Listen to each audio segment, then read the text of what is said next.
Welcome back, everyone, to SPCS. Here tonight, we have a great matchup in the intermediate division as the Ragnarok Thor takes on the timeless Freaky Ferrets. My name is Dextron. That is PhevieWonder. Phoebe, man, how you doing here tonight? I'm doing pretty wonderful, Dex. It's a wonderful Wednesday night. These are two teams that I've seen before, and they're always really fun to watch. Ragnarok Thor, a classic in these sorts of tournaments. Timeless Freaky Ferret did really well last series. They brought back a lot of the same players. Uh, Honestly, just really excited for the entire time.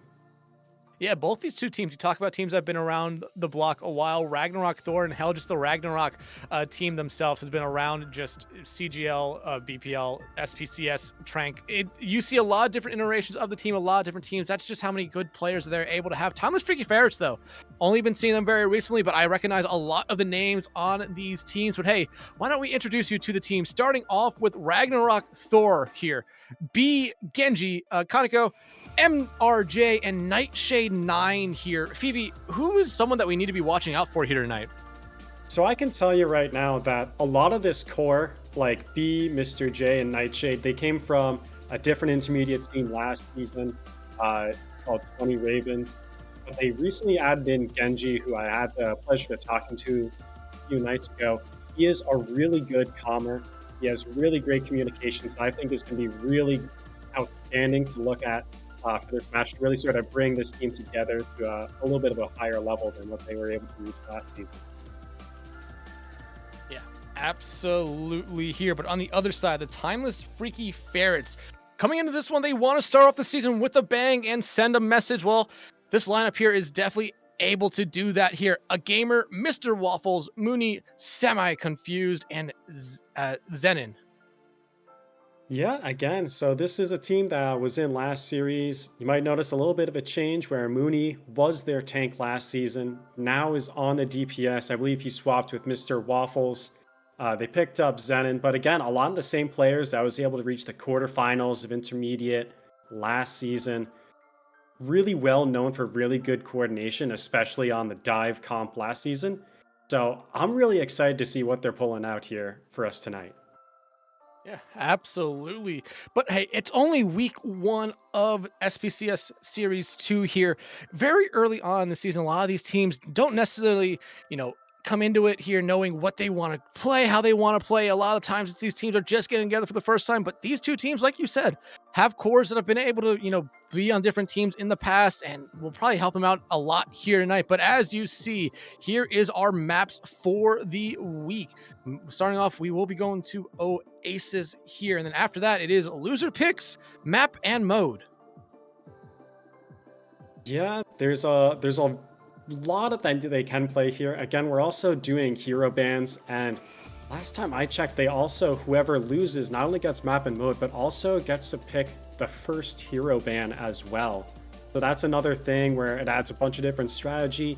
They can do a protect ban, which is something that the winner won't really have the option of doing. So it adds a little bit extra of an advantage for them going into the map. So hopefully we'll see a lot of back and forth going on. That's what I'm hoping for. A nice long game 5. That's my dream.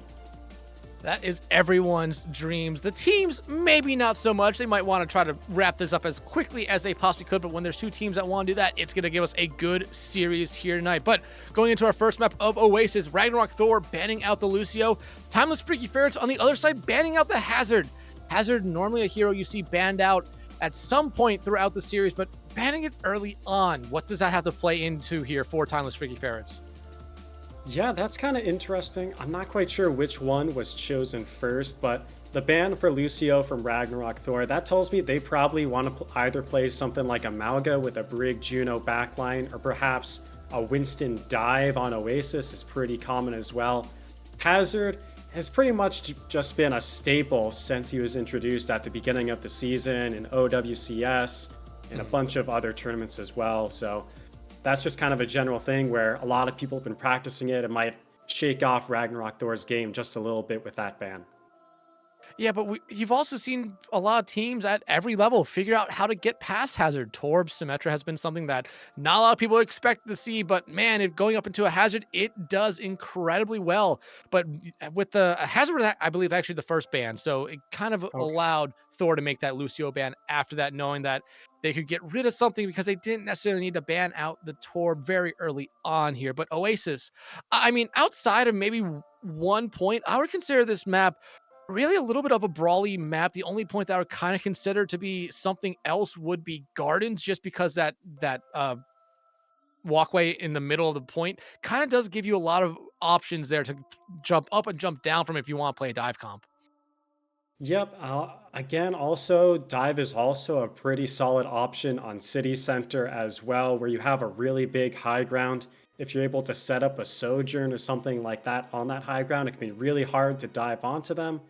Um, but like you're saying, there's a lot of options for Brawl where if a Brawl team's able to grab point, it doesn't matter if they're on the high ground on that point because the Brawl can just stick on the other side and, the dive has to come down to them to be able to contest. So you really have a lot of options on Oasis. It is something that I really like about that map. And overall, it's a really great one to start off the season with. Yeah, absolutely here. But Timeless Freaky Ferrets, when, I mean, we reached out to the teams to ask some questions just to get a little bit of insight on them. Maybe they know a thing or two here about Ragnarok Thor banning out the Hazard, because that is one thing that Ravage, their team captain, did talk about playing, that they feel the most comfortable playing that meta Hazard comp. They have no problem adjusting, they said, but right now they probably feel the most comfortable on the Hazard. Considering that, I mean, a ban this early on it, that could come back to bite them, don't you think? I think it definitely can. It's one of those really big bans where, you know, maybe you would have rather had that for a later map if you're on the back foot and they were doing really well on it, help shift momentum. Using it a bit early can be a bit of a gamble, but, Timeless Freaky Ferrets, they're nothing if not adventurous, as all ferrets are, so I think they might be okay trying to go for a risky ban like that right out the gate. Yeah, absolutely here. But, also talking to the captains here for both these two teams. For the side of Timeless Freaky Ferrets, Mini Carter really did tell us to watch out for Mooney and Neverd, especially Neverd if they're on that DPS line here to get started. I mean, you have to imagine if a team captain is talking about that DPS line that much, that you really have to be watching out for them at any point. Because yeah, the tank could be something that really does disrupt a lot of stuff, but if you let DPS get hot, it doesn't matter how good the tank is on the other side. It is going to be impossible to come back from. Absolutely. We're seeing a bit of what I was talking about, where we do have Mr. J. They're on that Winston dive. Again, we're also seeing the Brig Juno, but no Mauga. Instead, the Junker Queen on this map instead. So I'm a bit interested to see what they end up deciding on here, or how this ends up going. I don't hate the Jungle Queen, and I think Jungle Queen's actually in a really good spot, but just not getting the type of attention you would like to see at higher levels. But I think this Jungle Queen could do a lot of damage here, especially to the comp on the other side that Freaky Ferrets are running. Absolutely. You're seeing Timeless Freaky Ferrets. They're able to get onto that high ground first. Mr. Waffles standing still a little bit there, but I think if you're Ragnarok Thor, you're honestly a little bit okay with this. You're able to get onto that high ground really easily to get a dive, as long as you don't get poked out by the Sojourn Genji too early. Yeah, but same thing going right back over. Thomas Freaky Ferrets, I mean, they're basically saying, okay, Ragnarok Thor, you have to come down to us if you want to fight, and you already see Mr. Waffles commit down into that fight, but it's going to be Liliana there finding Mooney out very early on here. But even with that, Timeless Freaky Ferrets really not taking the man advantage they have here. You see the dive coming out there from MRJ as they try to get rid of Neverd, but Neverd trying to get in that back line, gonna force out that whip there from Nightshade, gonna find them as well. But Timeless Freaky Ferrets still not yet even getting any percentage on this point. Looks like, though, with the team of Ragnarok 4 falling back, Timeless Freaky Ferrets gonna be able to cap this point first. Yep, really good stuff there. The dive was really well done by Mr. J. Liliana getting that early pick was also really good. Nightshade, last season, had a little bit of struggles, mainly playing the Lucio on the Brig. They definitely look a lot more comfortable, and they're playing really well with Spamilton once again. Yeah, and right now you see the dive come back out there from the Freaky Ferrets. Not going to be able to land anything on that high ground. Mr. Waffles, though, going to be able to find one. Mooney turns it into that second one on the backline. MJR, though, will be able to get rid of Mr. Waffles, but now you're seeing the Freaky Ferrets come back in this one, but the health pools are just not there because the supports aren't there. They're going to have to give up the point here, but 29% is respectable for that first engagement. Yeah, definitely respectable. Again, we've already seen also from Timeless Freaky Ferrets, they have been able to reclaim the point pretty quickly from that first fight where they had a little bit of disadvantage. They didn't have the high ground. So I think especially getting something like Nevered slide out really early can be really punishable if they're able to catch on to it. Really looking forward to see how this ends up going out. And right now, I love where Nevered and Ravage are really playing with these soldiers. They're trying to play around corners, not trying to get caught out early, but the Nano thrown out on Liliana will force out the rally from the other side, but a huge anti coming out there from Spamilton, not going to be able to find them just yet, but the Blade at the end of the Nano going to be able to do just that. They don't have a dash anymore, trying to slice through one more, not going to be able to find it as Mooney and Zero, going to be able to escape with their lives right there, but Timeless Freaky Ferrets back in control. That was really well done. Spamilton had a massive nade onto the rallying Brigida, stopped a lot of that extra health from coming through. And you know, when you're using Nano and Blade, it's just like using a Nano Blade together as well. If you're using just both of them and you win the fight anyways, it's alright. You're still able to get an ultimate out on the sides of Timeless Freaky Ferrets. Oh my gosh. Blade gonna be able to find one, trying to find one more is Mooney, not gonna be able to do that, but now you see the Orbital Ray come out there from Zero as they try to do whatever they can to get this point back in their control, but the Orbital Ray not gonna be able to do anything for them there. Mr. Waffles will find Smelton there at the end, but now the Primal Rage coming out from MJR, trying to get rid of Zero there, not gonna be able to do it just yet. Will get that pounce though, and be able to find the kill. Could they get a knockoff here of Mr. Waffles? Looks like they're not gonna be able to do just that, but Ragnarok Thor still holding on this point here, but it's a very hectic team fight at the moment. Overclock now coming out from Nevered after Mooney finds Ileana. The overclock here from Nevered has to be able to find someone, but you see everyone on Ragnarok Thor playing around corners except Ravage, who is in the open and gets taken out, and Ragnarok Thor just gonna fall back because of it. Yeah, it was really excellently done there to try to reclaim the point on the side of Timeless Freaky Ferrets. Using 2 ults, 2 ults, they were able to get it, but Ragnarok Thor got a lot of percentage out there. Really well done so far. This dive is looking exceptional from Ragnarok Thor. Rampage comes out there for Mr. Waffles, will find 3, and they will also find all 3 of those in the grave. MRJ gonna be able to escape Ravage and not gonna be able to escape as well. It's a team kill, and the Ferrets back in control of the point here, but really cannot lose another fight from here on out. Yeah, this is really dangerous stuff. You know, I think if they were able to get the point earlier, Timeless Freaky Ferrets, with that Ray, if they're able to just use that, they would be in a lot better position right now. It's really dangerous where they're still pretty far away from a lot of their support ultimates to help defend this dive. Mr. Waffles gets antied there, but the Suzu will come out to keep him alive. Nano throw on MRJ as they try to find anyone they possibly can here, but they're struggling to do that. Everyone able to escape. Mooney, though, a little bit too low for comfort. Nightshade will take him out. Zero trying to do what they can, but it's not going to be enough here as all their teammates go falling by the wayside. Consumer's coming out from semi-confused, but it's a 2-on-5 right now. They're doing a good job staying alive and stalling this point out, but the longer you stall, the worse you're going to be on the back end. This is done so calmly from Ragnarok Thor. They used just the Nano to get the entire point. They already have the Blade and the Primal for when Timeless tries to recontest here with their own ultimates. Liliana gonna throw out the Blade there first, finds Mooney, but Nevered still around the point, gonna be able to get a couple more touches in. Zero, Nevered also off the board right there. Mr. Waffles comes back on the Doom, but a nice whip shot there, gonna stop them from doing anything. Ravage takes them out, and Liliana will find Semi-Confused. A very back and forth first point here, but Ragnarok Thor comes out on top. Again, like, I know I've been saying it a lot already on just this first map, but Ragnarok Thor, that looked so calm. I'm not sure if you realized, Dex, but last time this core was on from 20 Ravens in Series 1, they were one of the first teams eliminated. They mainly played, you know, that Lucio Brawl comp. I don't think they played as much of the dive, despite MRJ having a very good Winston. But this looks so calm. It's so well practiced. This core has been together and working so well. Nightshade especially is being very strong here.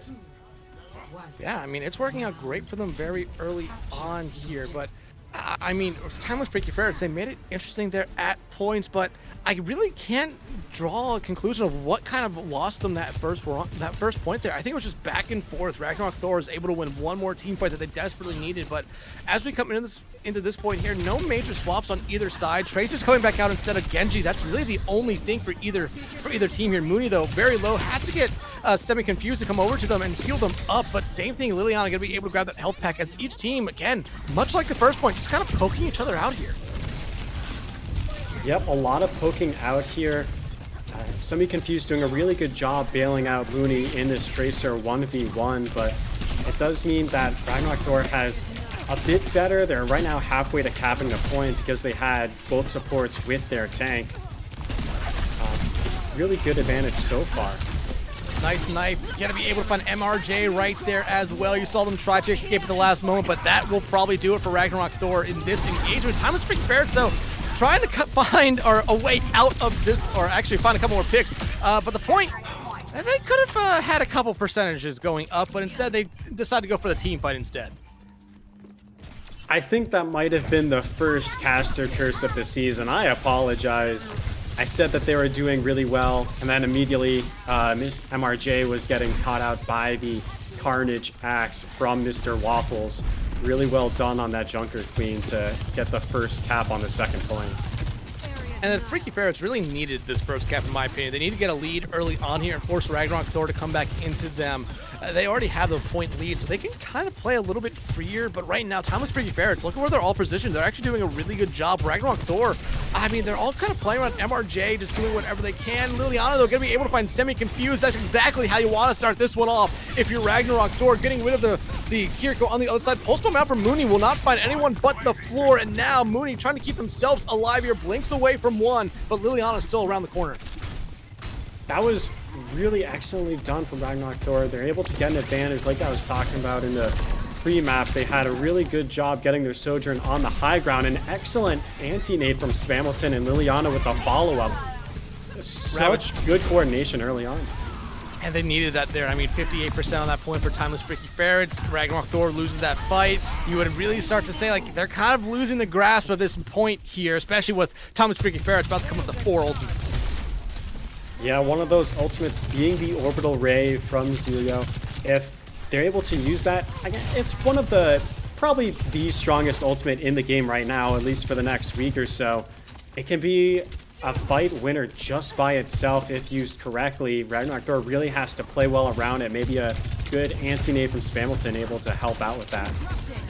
And the anti-nades from Spamilton have been huge all series long so far. Granted, small sample size, but so far they have been enough to turn fights in the way of Ragnarok Thor. Nano coming out on the Liliana. The Primal Ray is going to be forced out there by MRJ as they were very low on health, but they're trying to get rid of Zero here, but they're struggling to do that just at the moment. Nano out from Liliana, not really doing anything either, and now you see another ultimate being invested here by Ragnarok Thor. However, it's working out for them, but 3 ultimates invested by Timeless Freaky Ferrets will lead to 1 pick at the moment, but that might be the only thing to get Mr. Waffles. Will find a second one, but this fight already kind of seems over at the moment. But no, Timeless Freaky Ferrets, there's some remaining survivors, flip the fight on its head, and now are 1 Tracer kill away from taking the point back. Oh my gosh, this 1v1 to decide the point. An excellent recovery from Timeless Freaky Ferrets. Their supports fell early, but it doesn't matter. That just means they're back first. Zirio still has the Orbital Ray, which is going to be really good to help win this next fight after so many ultimates were burned on the side of Ragnarok Thor. Yeah, but we saw the Orbital Ray on the first point really struggle to find any value. Timeless Freaky Ferrets kind of just threw it out there, but Ragnarok Thor just aggressively played into it, and the Ferrets didn't really know what to do. They didn't find any picks off it. Pulse Bomb again, though, going to be able to find one from Mooney there onto Nightshade. A huge pick. Anti coming out there onto Mr. Waffles, but it's not really going to slow them down from taking care of Spamilton, and this is exactly what the Ferrets were looking for. A cleanup here, and they might have this point in their control. Yeah, if they're able to get this pick on Liliana, that's so huge for what's able to help stall out this point. Now MRJ has to go in, doesn't have the Primal. The Tracer's still not back yet. This is really well done. excellent picks at the very end to secure the point for Timeless Freaky Ferrets. Let's get back to And again, another point where you really can't point to one thing and say, yeah, this is why Ragnarok Thor lost this one. It was just Timeless Freaky Ferrets. They played really, really good on it there. And you have to give a lot of credit to the fact that they had an incredible kind of two-person hold there when Ragnarok Thor, I thought, had won the fight, but the rampage from Mr. Waffles just did too much there for Ragnarok Thor to come back from. Absolutely. A lot of these fights are coming down to the wire, and they're honestly really long fights too, so it's hard to point to any one mistake being what ends up costing them when, you know, so much of it just comes down to so many moments that it's just so hard to say what it really was. Genji's coming back out here after the Tracers on the second point. I thought did a good job, but again, a little bit more verticality on this map that's easy to get up to. I think kind of lends itself to a little bit more Genji play here. But again, Timeless Freaky Ferrets necessarily trying to always go for that off kind of route here. They did on the first point, they did on the second point as well. Ragnarok Thor, though, trying to get set up on point. They want the Ferrets to come at them on point. Yeah, when you're Ragnarok Thor and you're running the Brig Ana, you don't have nearly as much sustained healing as you do as the double flex support of Timeless Freaky Ferrets. You need to take the fights much quicker like they're doing right now. Find these quick picks before you get out-sustained by the Kiriko and the Juno. And it looks like Ragnarok Thor getting that one pick there, and with Timeless backing up, almost going to be able to cap the point there, but Timeless coming back in fast, going to be able to find Spamilton out here early on, and Ravage. Not the kind of comeback you were hoping for here from Ragnarok Thor, as you're already down basically your main source of healing, and now probably your main damage dealer outside of MRJ, but the point still kind of in control here by Ragnarok Thor for the moment. Nevered, though, and Mooney making sure that it will be back in control of Timeless Freaky Ferrets as they are looking to get the first cap here. Really well done. They were able to take the long fight. The Juno and the Kiriko had so much healing, and once you're able to take out Spamilton, you just had such little healing on Ragnarok Thor that you couldn't match up against so much sustain. I mean, it's kind of been a theme so far, other than that first point where Timeless Freaky Ferrets, the sustain's just been there in spades, while Ragnarok Thor, they've struggled with it at times here, but I mean, the dive comp should work for them a little bit better here. You almost get a good combo there, but just not going to be able to find the kill there just yet, as everyone on the Freaky Ferrets able to safely fall back to their supports now. Consuming Rush coming out as Freaky Ferrets, I mean, they haven't been the team to necessarily be aggressive in the past, and they're kind of showing why they normally don't go as aggressive. Already losing Mr. Waffles out. Mooney somehow still alive, but a shield bash will take care of them, and this will probably result in a point flip here for Ragnarok Thor. Yeah, unfortunately, Semi-Confused had all their abilities forced out very early, had to TP out. Suddenly you had a lot less healing for the Junker Queen, who was able to get decimated in a pretty short amount of time there. It meant that Ragnarok Thor was able to win the fight, albeit half the percentage points went to Timeless Freaky Ferrets, so I think they're a little bit okay with it. Overclock out here from Never to get everything started. MRJ going to respond with their Primal Rage of their own. Nano and Blade out from Ragnarok Thor as well. A heavy ult invest fight here early on, and man, is it paying off for them. 2, make it 3 kills for them right there in a time where they desperately need it, but it's going to put them a little bit behind the 8 ball when Timeless Freaky Ferrets come back in. But I mean, give it up. I mean, Timeless Freaky Ferrets really only invested 1 ultimate into that one, that overclock from Nevered, but they're holding on to 3 incredibly strong ones now. Yeah, so many strong ults on the side of Timeless Freaky Ferrets for this next fight. Again, just like you said, there were 3 ultimates used from Ragnarok Thor. A lot of their big ults to sustain the fight, like the Primal Rage and the Nano Boost. Very split stuff. Rally comes out here from Night to get everything going as Ragnarok Thor, again, like what we said, they want to play aggressively, but they immediately just get met with an Orbital Ray and a Rampage. Night say Liliana gonna be taken out just like that. Spamilton, last one alive, just gonna stall at the point for as long as they can. Semi-Confused will take them, but if you are Timeless Freaky Ferrets, you invest 2 ultimates and you win the fight, still holding on to 2 coming up here. Yeah, really well done from Timeless Freaky Ferrets. Unfortunately, Ragnarok Thor, right when they went in, TFF was able to get the Orbital Ray down, which means that they couldn't really kite away from it. And once you're trapped in that Ray against 5 people all grouped together, it's a bit of a struggle, but they're able to get a pick, so it's all good.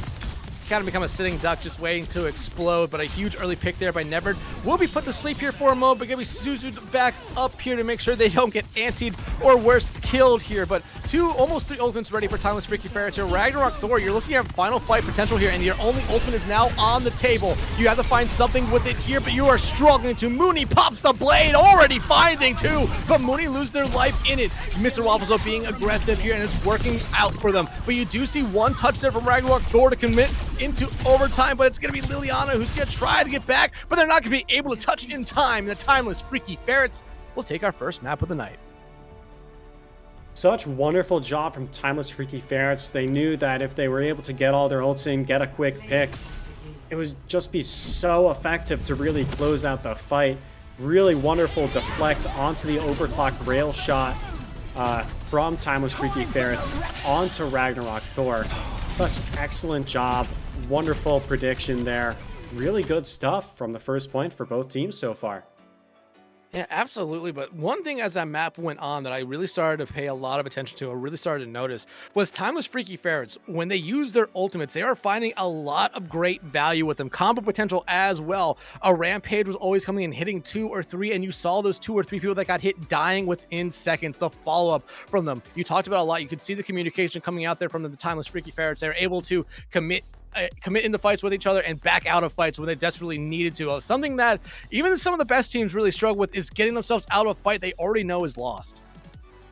Yeah, that's something that, you'll see a lot of issues with in both rookie and intermediate, much less in advanced, where you still think a fight is winnable and you have that ultimate right there and you see the big glowing Q button. You really want to use it. You think you can turn the fight, and even if it's not a really opportune moment, you'll use it. And unfortunately, that just really hurt Ragnarok Thor there. They used 3 ultimates, kind of ruined their ult economy, and then just really struggled after that. But still really good job from both teams so far.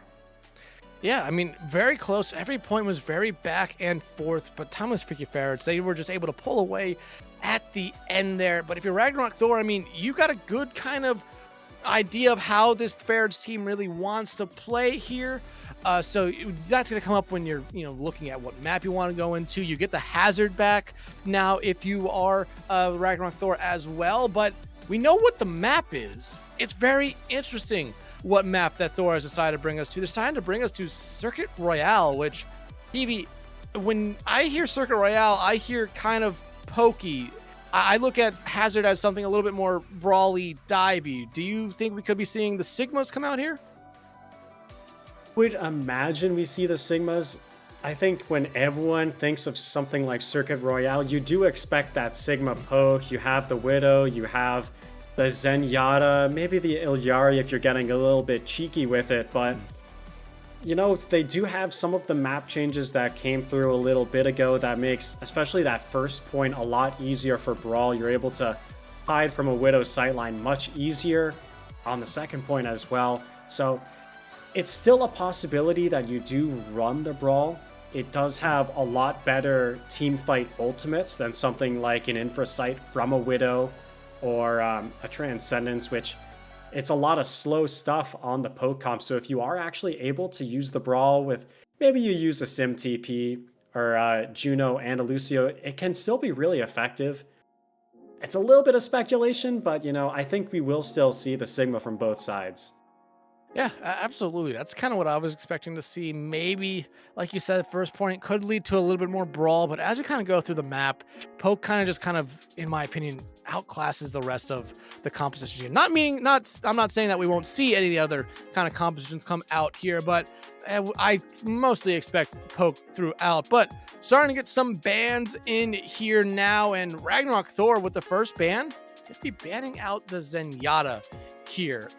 What do you think kind of goes into that kind of pick here?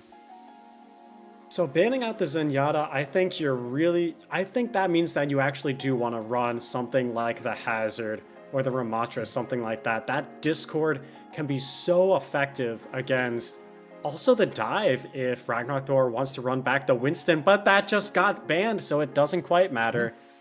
I think that was a really smart ban from Timeless Freaky Ferrets, where you're worried about the dive as soon as they ban out that Zenyatta.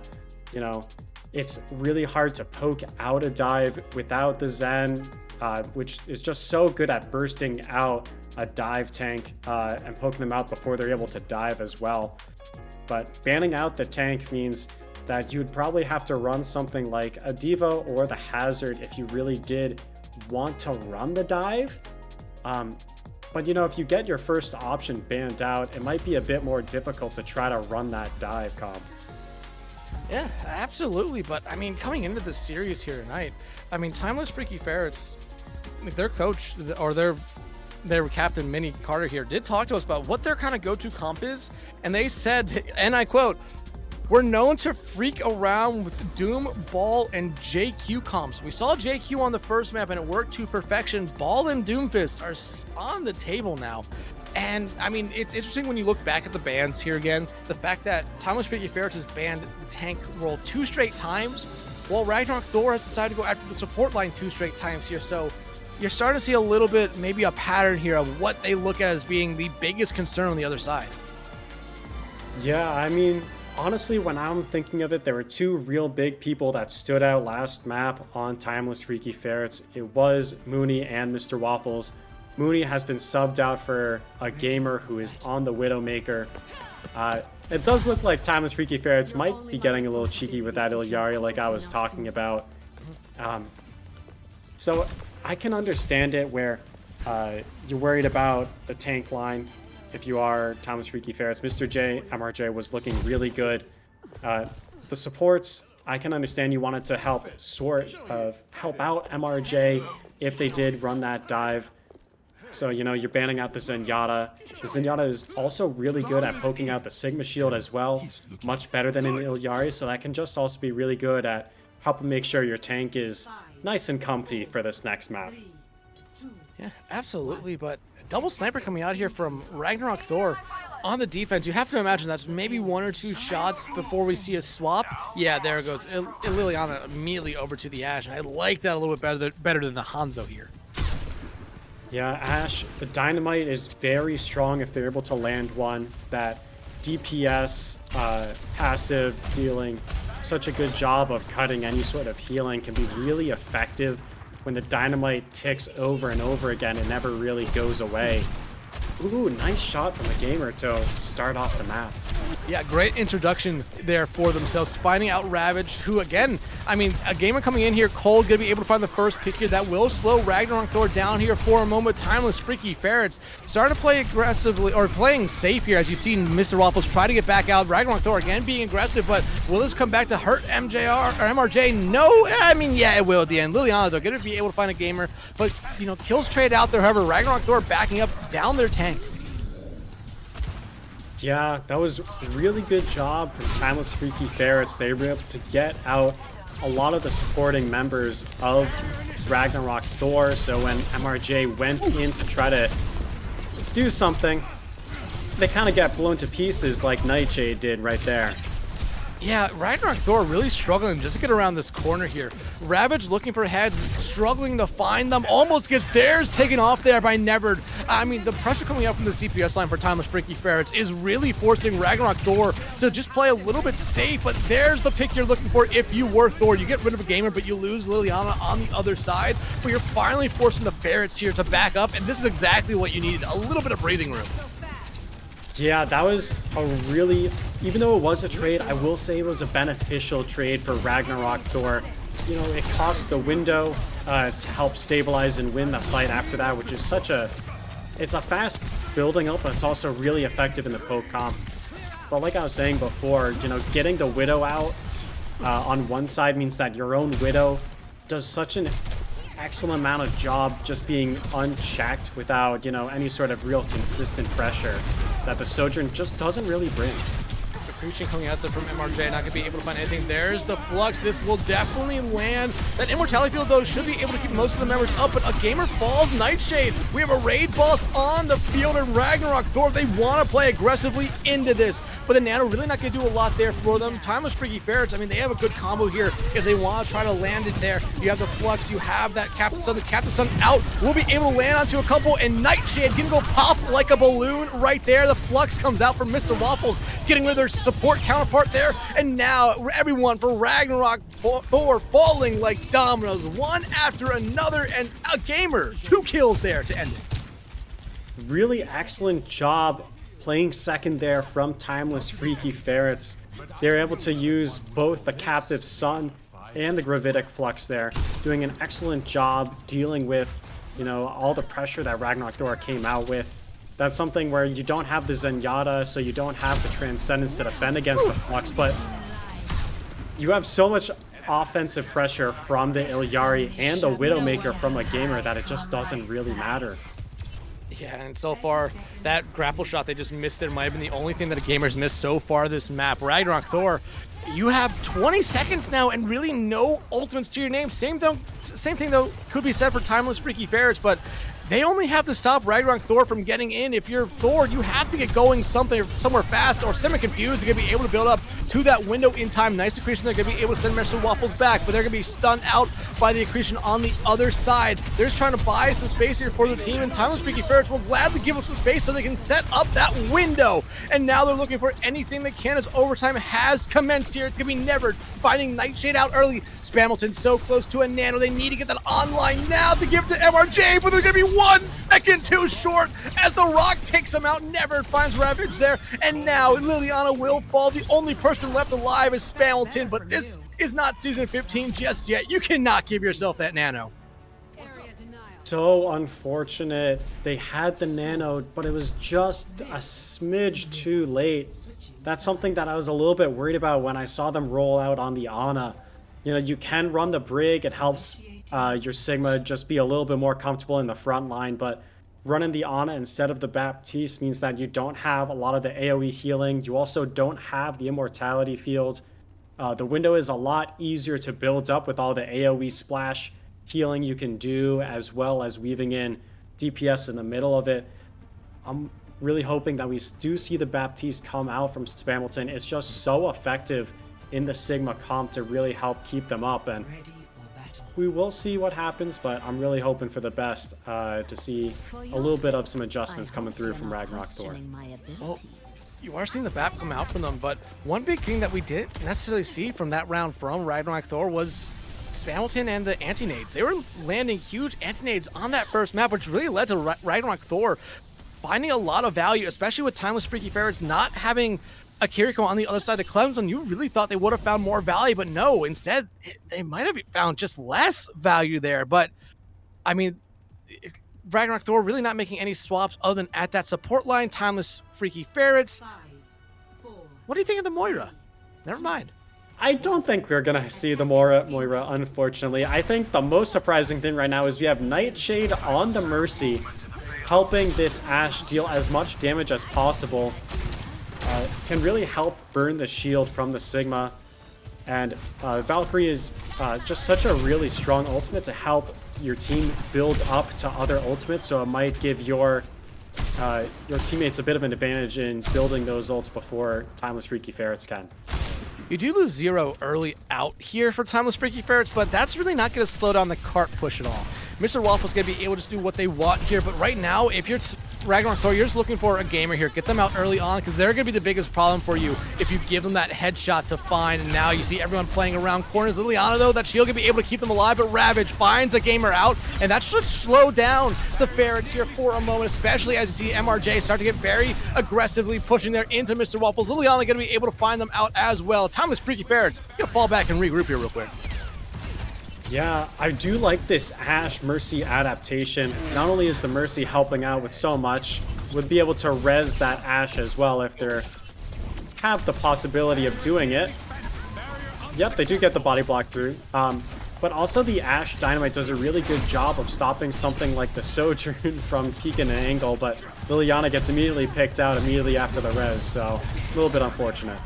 Yeah, they were gone before you could even say, oh, I was resurrected there. But now Ragnarok Thor They have to fall back here. A smart play by them. Just again, they don't want to give up too much space here, but they kind of have to give up this amount here. 2 minutes still on the clock here for Timeless Freaky Ferrets. The vibes are coming out here from a gamer, so everyone knows where the Ragnarok Thor is. There comes the Flux. The accretion almost hits them out, but oh, a gamer going to be able to find them. However, Mr. Waffles gets splatted onto the ground right there. Each team down their tank, but that window out from Ragnarok Thor should at least be able to buy them some time before Timeless Freaky Ferrets comes back in, but no.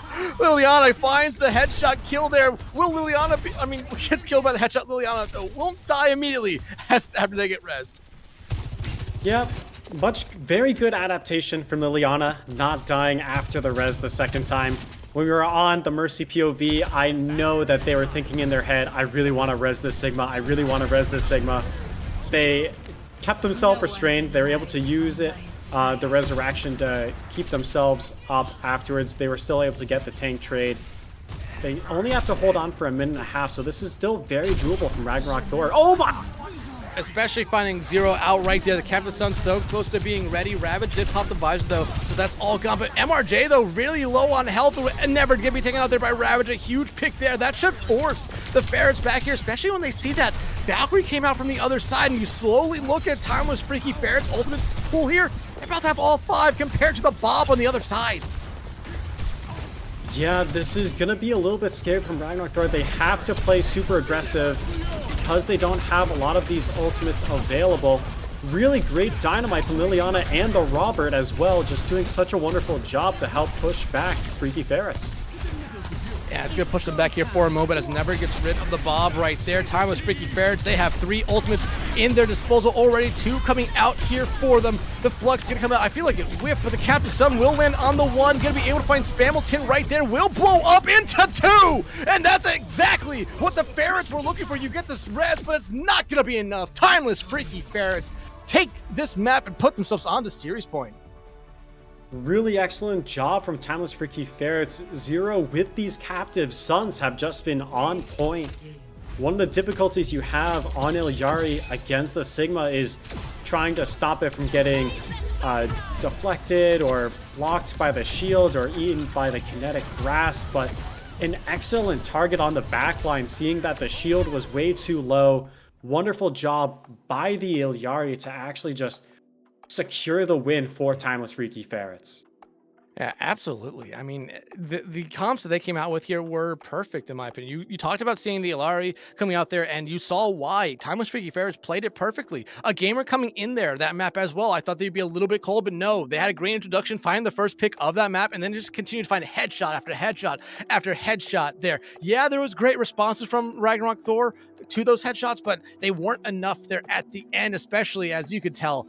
Timeless Freaky Ferrets was just building up all their ultimates, waiting for Ragnarok Thor to use all theirs, and once they did, man, was it over pretty fast after that. Yeah, that's one of the difficulties, especially of getting full held, is you don't have as much room to be able to keep the other team back. So if they're able to build a bunch of ultimates with 1 fight to go or 2 fights to go, you know, it's just so hard to be able to sustain through that because you don't know when they plan on using those ultimates. Really great job from Timeless Freaky Ferrets. Despite the innovations with the Ash Mercy from Ragnarok Thor, it's a really great job that they were able to secure the second win, move themselves up onto match point. Yeah, absolutely. But with that being the end of our second map, we're going to give the teams a little bit of a break here heading into our third map. So everyone, we're going to take a quick break, but don't leave. We'll be right back with map number 3.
Welcome back, everyone, from that little break we had right there. Timeless Freaky Ferrets, they came into this season saying they want to start off with a bang and send a message.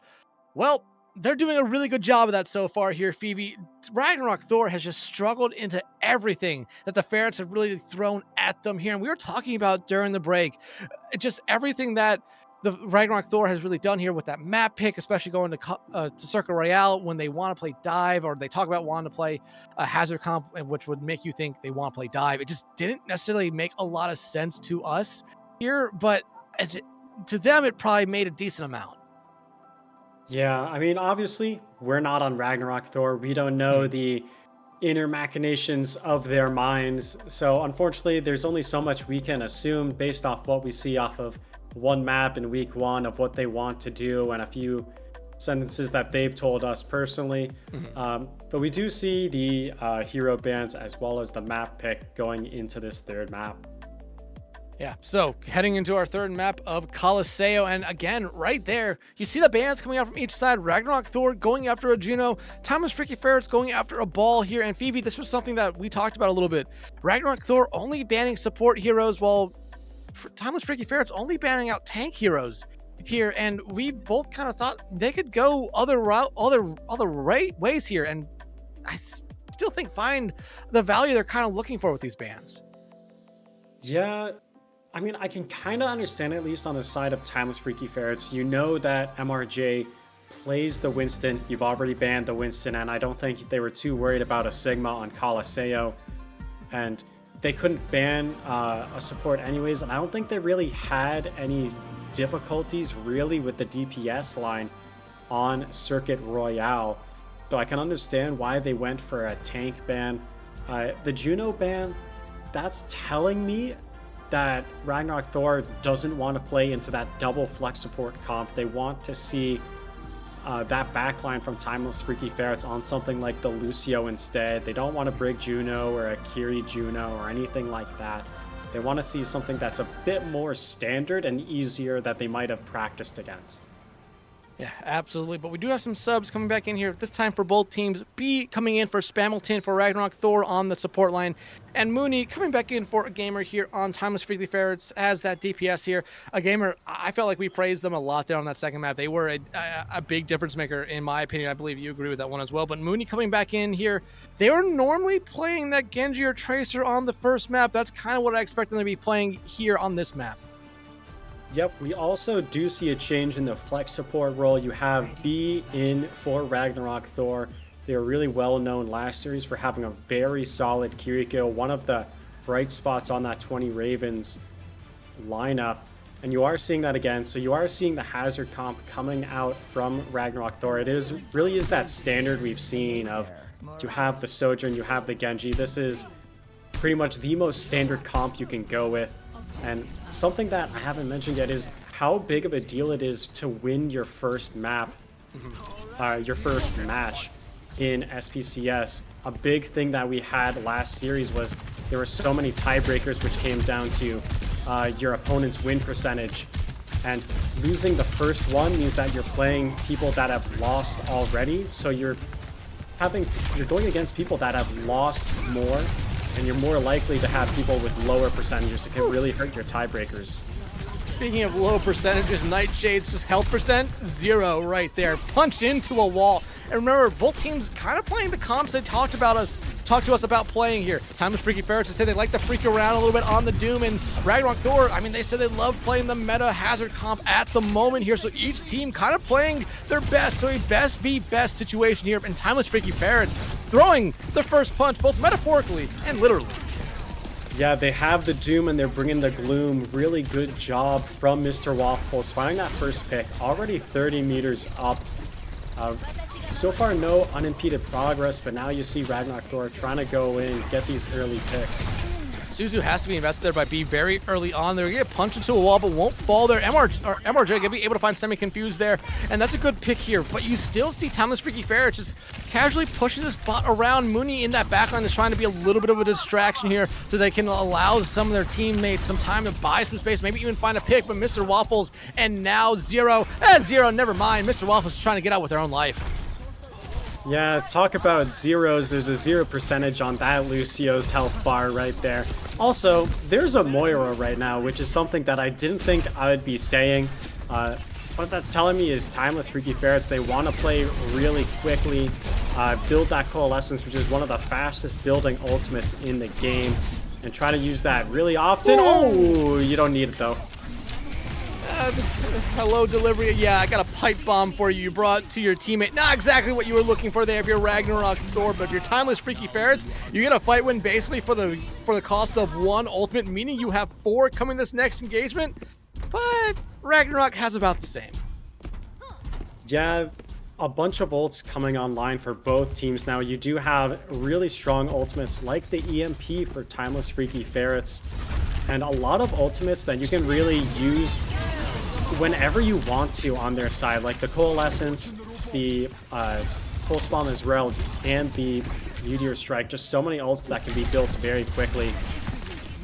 Never finds Ravage right there. Mooney will get traded out for that beat now coming out from Nightshade after the EMP from Never does land on the 2, but those shields going to be able to come to them there as well. But B gets hacked and taken out. Not the fight that Ragnarok Thor was looking for here, especially investing 3 ultimates into a Timeless Freaky Ferret so far. Really only committed 2 into this one, and they're winning it thoroughly. Zero will be able to take out their counterpart there of Nightshade. Ravage coming back out on the far, trying to do whatever they can, but probably the best decisions they can make right now is getting the hell out of here. Yeah, Ravage swapping halfway through on Coliseo to the Pharah is honestly something that I have seen quite a bit already. It was something that I saw a lot in Series 1. It didn't do too much, but now you do have the Pharmacy coming through from Ragnarok Thor. With no hit scan on the side of Timeless Freaky Ferrets, I can understand it. You have the Lucio very low already. Should be very easy to dive it. Oh. Hey, say it, and that will happen right there. Mrs. Waffles will be able to take out Ravage, so this does kind of keep Timeless Freaky Ferrets alive in this one. The Revive, though, will be able to get Ravage back in this one. You lose your Moira. You do trade it out, though, for B, so still kind of an even fight at the moment. The punch gonna whiff there for Mr. Waffles, and he's just gonna decide that, yeah, I don't really need to be here anymore, and just leave. Yeah, I mean, as much as I diss on the Pharmacy coming through here from Ragnarok Thor, you know, they didn't have to use any ultimates that fight, and they did win it pretty handily, I would say. So I would say that it's working well enough for them, and something that I think that they have practiced. Yeah, absolutely. You don't see Pharmacy a lot anymore, and you're seeing Timeless Freaky Ferrets having to play around it very safely, but I say that, and that DPS line disappears. MRJ, Nightshade, and the last one left alive is B will eventually be taken out. Timeless Freaky Ferrets gets the team kill. They'll be able to push this barrier a little bit more now. Yep, you do see the checkpoint has already gone through for Timeless Freaky Ferrets. They got the butt scratch done, which means they're already building even more percentage here. But you do have the downpour coming through from Ragnarok. Oh, and that's not what you want to see there. You had Zero captured in that downpour, but it's going to be the support line for Timeless Freaky Ferrets, finding 4 picks here. Who cares if they're there to heal? They can kill as well. Semi-confused, finding 4. Semi-confused is setting a really bad example of what I want my flex support to be on, but doing such a good job at it anyways. You know, this Moira is doing a lot of work here. Still has the Coalescence to go full DPS flank Moira for this next fight.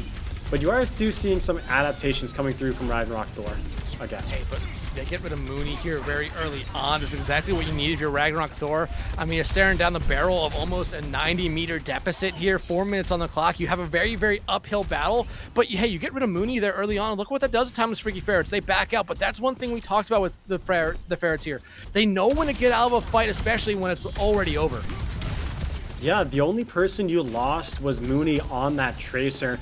Meanwhile, you look at the entire comp from Timeless Freaky Ferrets, some of the fastest characters in the game, so even if they lose 1 pick, it doesn't really matter that much because they're all able to back out and recontest as a group of 5 really quickly. And again, it's semi-confused is being a terrible example to your flex support right there. Finding a lot of value there with the Moira, finds 2 picks of their own. The bot kind of just chilling. Yeah, someone's now pushing it again, but Timeless Freaky Ferrets, I mean, 3.5 minutes left to go here, and Ragnarok Thor kind of going back to the drawing board as you see Ileana make that swap over to the Cassidy.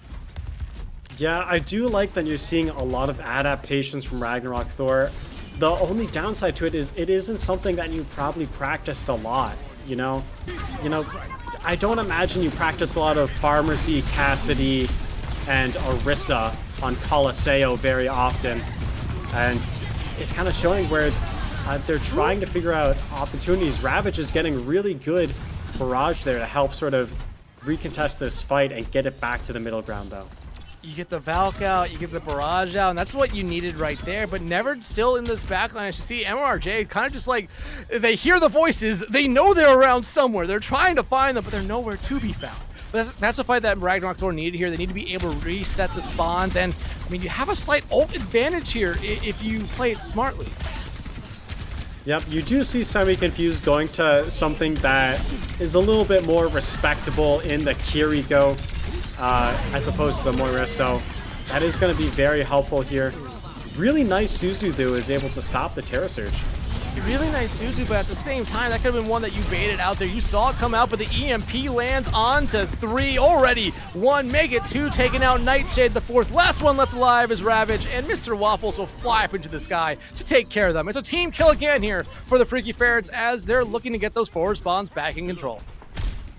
Yeah, and you already see Never moving forward, trying to get these small virus pokes, a bunch of small chip damage to build up to another EMP. Such a very strong ultimate, and such a really... I know we're talking a lot about Ragnarok Thor's comp, but Timeless Freaky Ferrets is playing their Doomfist comp spectacularly, just how they want to, and is working really well so far. Continuous coming out here from B, and Timeless Freaky Ferrets, I like what they're doing here. They recognize that they really don't have to be a part of this fight if Ragnarok Thor is investing ultimates, because look, Timeless Freaky Ferrets can back out and can come quickly back in with ultimates of their own. Yeah, you know, you lose a few members. Again, everyone gets back so quickly.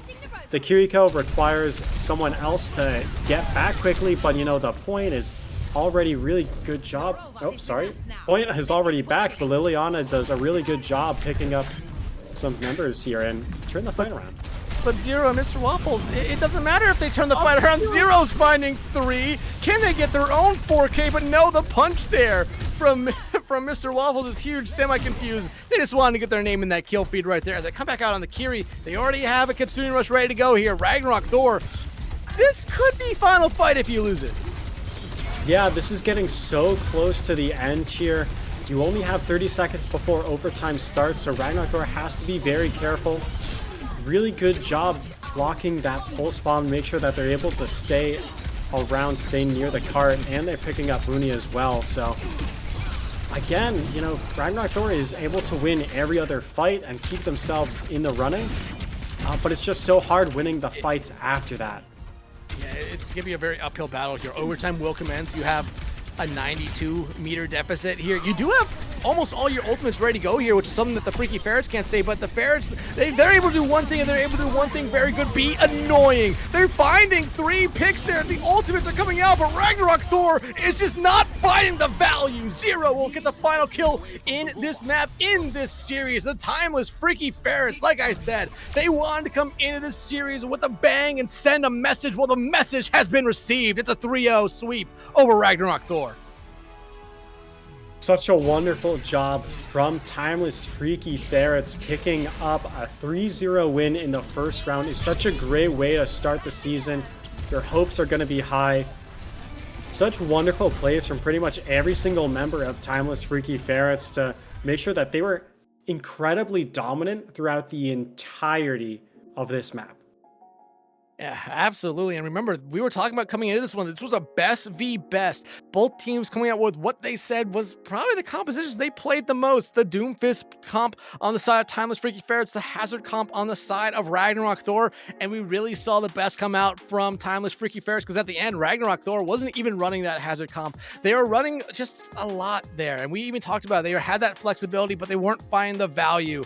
It's an unfortunate start here for Ragnarok Thor, but they are definitely a team that I could see bouncing back, knowing how that org kind of runs everything. But Timeless on the other side, like I said, they wanted to start off the season with a bang and send a message, and man, was that a good message to send. Yeah, again, Timeless Freaky Ferrets did a wonderful job in this first match. Even though it was a 0-3 for Ragnarok Thor, you did see flashes of brilliance. Mhm. Uh, again, this is against one of the teams that performed exceptionally well last series. And, you did respectively, especially on that first map on Oasis for Ragnarok Thor. You picked up that first point. Unfortunately, it was the only point that they actually picked up across the entire series, but you do have some flashes of brilliance there that Ragnarok Thor just did a really wonderful job. Yeah, absolutely. And this was just a really, really good team all the way around from Timeless Freaky Ferrets. Ragnarok Thor, though, like we said, only week one, very early on in the season, easily a team that I expect to bounce back and be one of those teams competing at the end of it here. Like you said, a core that has been playing with each other for a while. They just got to kind of fix a couple things here and there, and they could be one of the scary teams in this intermediate division. But Timeless Freaky Ferrets, I mean, the subs that we saw come in from, granted, it was only one, but Mooney for a gamer at certain points could be a very, very scary situation. And I think after tonight, teams are going to be very, very cautious of playing those poke heavy maps that allow a gamer to find a lot of value on that Widowmaker. But we can talk about a gamer, we can talk about Mooney. We do have our player of the game here for this match. And both me and you agreed on it, Phoebe. It has to go to that tank there for the Timeless Freaky Ferrets. It has to go to Mr. Waffles. Yeah, you saw really good play from, again, that DPS line, but Mr. Waffles on so many different heroes across so many different play styles. You had the dive, you had the poke, you had the brawl. Each one performed exceptionally well, turning so many fights, especially on Oasis. That Junker Queen Rampage sticks out in my mind as being so good and almost single-handedly winning that fight and keeping them in the running on that first map. And then performing almost perfectly across the entire rest of the series, in my opinion. Just an excellent job on the Doomfist and Sigma. I don't know who else I actually could have given it to you, and I don't think there really is another option. He was just performing so well. Yeah, and you bring up the flexibility there. The fact that they were able to play three tanks that you kind of considered to be with three different compositions, it worked out great for them here tonight. And really, they were never really stopped. The Jungle Queen on Oasis was great. The Sigma on Circle Royale, like you said, really wasn't touched that much. And then on this last map, we got to see the Doomfist fly, and man, were they able to land a couple high flying punches there. But I mean, Phoebe, it was a great series here tonight. The standings, though, for the intermediate series or intermediate division, I mean, it's only week one. You're only going to see a couple teams going here and there, but you're seeing a certain number of teams kind of pull away. Grav 9, Concordia Crimson, Timeless Freaky Ferrets, Lucille Team 6, Eternal Surge, Ignition Sacred Fire, Central Michigan, and Fire. The teams that have won so far here. So, I mean, like we said, week one, not a lot to really look into it here in some games. Maybe some others, you look into them very much. Yeah, again, it is still week one. You don't have as much of a guarantee that you're getting teams that are close together. So you don't know if a win is against a really good team or a really bad team. So it's hard to say right now which teams are the best. You'll start seeing a lot more disparity between the teams going into next week. But at least for right now, you have teams like Timeless Freaky Ferrets that are doing so well. That 3-0 is setting them up really well, even if there are 8 other teams that have also got that 3-0 perfect start.